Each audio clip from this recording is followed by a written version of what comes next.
A gente não perde o prazer de cantar e também de tudo pra silenciar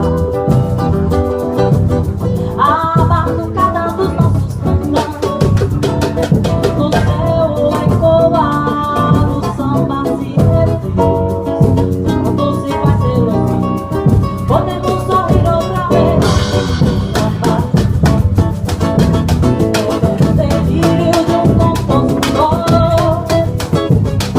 que nasce na alma sem pele e sem cor, com simplicidade não sendo vulgar, fazendo da nossa alegria seu hábitat natural. Samba floresce no fundo do nosso quintal.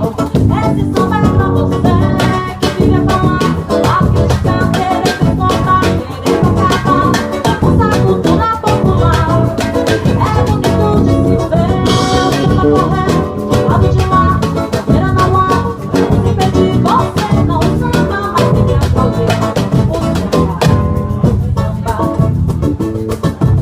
A gente não perde o prazer de cantar e fazer de tudo pra silenciar a batucada dos nossos cantores.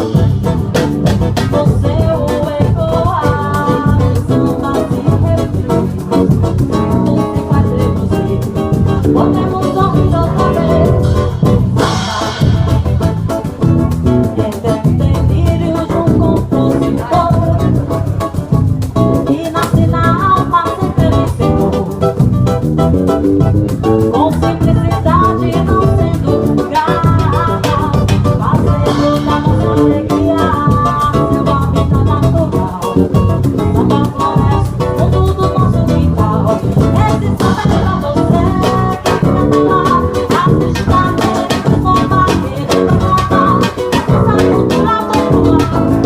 É bonito de se ver o samba correr, lado de lá, bandeira não há, não se perde você, não samba, mas tem que aplaudir. Esse samba é pra você que queria falar, acreditar, querer desmontar, querer acabar com a nossa cultura popular. É bonito de se ver o samba correr, lado de lá,